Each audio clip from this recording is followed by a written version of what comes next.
Hallelujah, praise the Lord. Very good morning to all of you. And आज की सुबह परमेश्वर ने वचन के द्वारा फिर से उभारा और मैं कोशिश करता हूँ कि डेली हम लोग एक परमेश्वर के परिवार के रूप में आपस में संगति कर सकें और हर चीज़ को खाने से पहले खुदा के कलाम की रोटी को खाएं।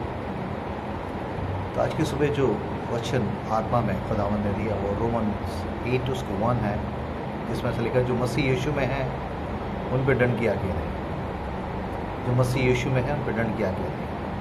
तो I born and bought up in a Christian family और मेरे को ऐसा लगता था क्योंकि मैं एक मसीह परिवार में पैदा हुआ हूँ और मसीह हूँ, इसलिए मुझ पे कोई भी दंड नहीं होगा। मतलब मुझे कोई नर्क नहीं भेज सकता, क्योंकि दंड का मतलब यही है। बाइबल जब दंड की पनिशमेंट की बात करती है, जजमेंट की बात करती है, तो सिंपली उन लोगों पर वो दंड आने की बात होती है जो मसीह में नहीं है या मसीह पे विश्वास नहीं करते।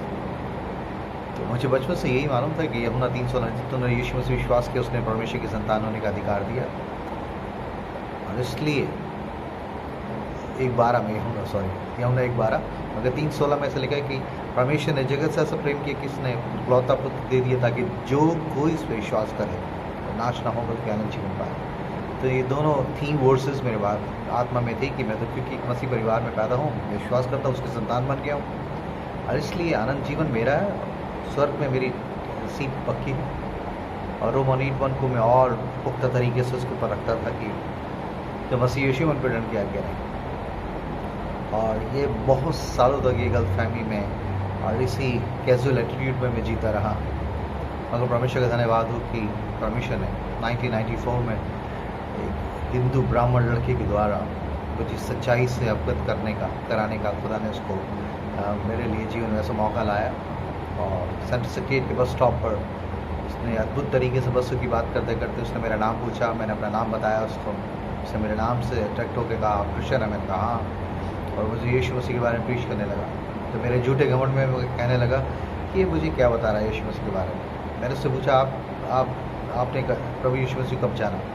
कह रहा मैंने 3 साल पहले प्रभु यीशु मसीह को जाना और मसीह में उसके बच्चे के रूप में हूँ और बढ़ रहा हूँ विश्वास में।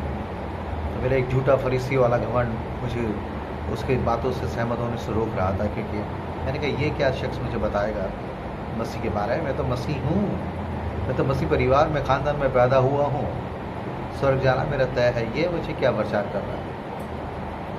मगर सचमुच जब उस आदमी ने वचन बोलते बोलते अचानक ही उसने कहा आपने इब्रानी 9:27 पढ़ा है? तो मेरे को यहाँ पता था कि इब्रानी 9:27 है, मगर 9:27 में स्पेसिफिकली क्या लिखा है मुझे नहीं मालूम था, क्योंकि मेरा बाइबल पढ़ने का तरीका कुछ इसी तरीके का था कि सुबह निकाल के क्योंकि पढ़ना है, मम्मी पापा ने बोला है पढ़ के जाना बाइबल, और इसलिए और इस तरह की बाइबल स्टडी हुआ करती थी मेरी। तो मैंने कहा हाँ इब्रानी 9:27 तो पता है, मगर उसमें क्या लिखा मुझे नहीं मालूम, आप बता दीजिए। उस शख्स ने मुझसे कहा कि उसमें लिखा है कि हर एक आदमी का एक बार मरना और उसके बाद उसका न्याय का होना नियुक्त है।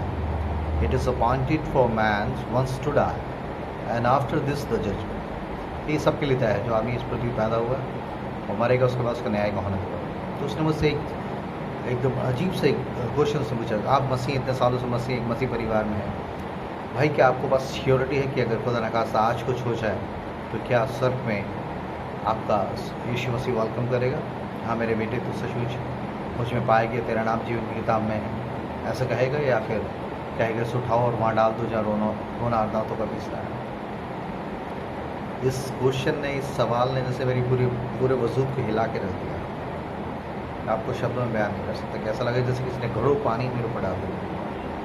मेरी वो निकोदेमस वाली वो झूठी फरीसी बना और प्रभु को जानने का वो सारे जैसे सारी वो धार्मिकता के कपड़ों को तार हो गया। मुझे ऐसा लगा कि सचमुच मैं परमेश्वर के लिए तैयार नहीं।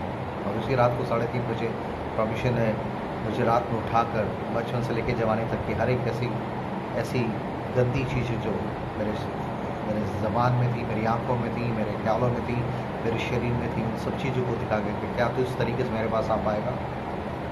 और मैं लाजवाब हो गया और पहली बार मैंने सच्ची तौबा के साथ अपने आप को परमेश्वर के सामने दिया। और उस दिन से ही उसके पवित्र आत्मा के द्वारा नए बनने का वो सिलसिला तब से कायम हो गया और आज भी है। और खबर तक जाने तक रहेगा।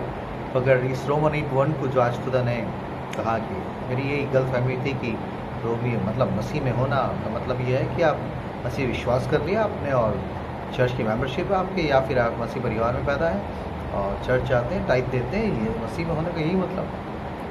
मगर परमेश्वर की आत्मा ने सिखाया कि मसीह में होने का मतलब है उसकी आज्ञाओं में होना, उसकी आज्ञाओं को मानने में होना। उसके साथ रिलेशनशिप के लिए ज़रूरी है कि हम उसके वचन को सिर्फ सुनने वाले नहीं, उस पर चलने वाले बने। तभी यीशु मसीह ने कहा, जब बहुत सी भीड़ यीशु मसीह की घेरी हुई थी, उसकी माँ और उसके बहन भाई जो यूसुफ से जन्मे थे वो वहाँ पर इकट्ठे थे, और किसी ने आकर एक मैसेज यीशु मसीह को दी, तेरे माँ और तेरे बहन भाई तुझसे मिलना चाहते हैं मगर भीड़ के कारण मिल नहीं पा रहे। ऐसे में मैं समझता हूँ कि यीशु मसीह की जगह कोई भी बड़ा क्रिश्चियन प्रीचर या कोई शख्स होता तो कह रहा पहले मेरे माँ बाप को स्पेशल वेलकम दिया जाए, उनको यहाँ पर लाया जाए।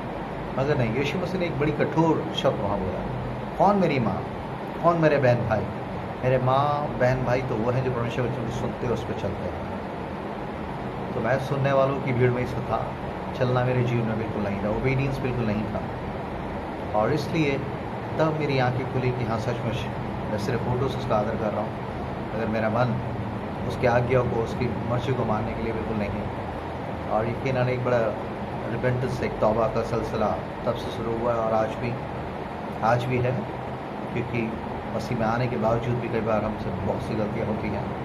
मगर खुदा का शुक्र है कि परमेश्वर बार बार हमें यीशु के लहू से माफ़ी देता है और हमें उन चीज़ों पर जयवंत होने के लिए, उन्हीं क्रेविंग्स, उन्हीं फ्लैशली डिज़ायर्स पर, उस फिल्थी चीज़ों पर जयवंत होने के लिए खुदा का फजल, उसका Holi spirit make us Holi day by day.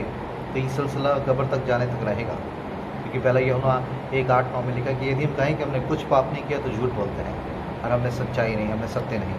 अगर यदि आज हम अपने पापों को मान लें तो यीशु मसीह का लहू तमाम पापों से हमें धोने में विश्वास योग्य धर्मी है, और वो सचमुच वो माफ़ करता है, धोता है और हमें बिल्कुल क्लीन चिट देता है। सिर्फ यीशु की लहू की धार्मिकता मुझे आपको सट ले जाने के लिए है और उसकी आज्ञाओं पर चलना। पहला यूहन्ना में लिखा है, यूहन्ना खुद कहता है हम कैसे जानते हैं कि हम उसमें पाए जाते हैं, जब हम उसकी आज्ञाओं को मानते हैं। लूका 6:46 में यीशु से ने कहा तुम मेरे को हे प्रभु क्यों कहते हो जब तुम मेरा कहना ही नहीं मानते।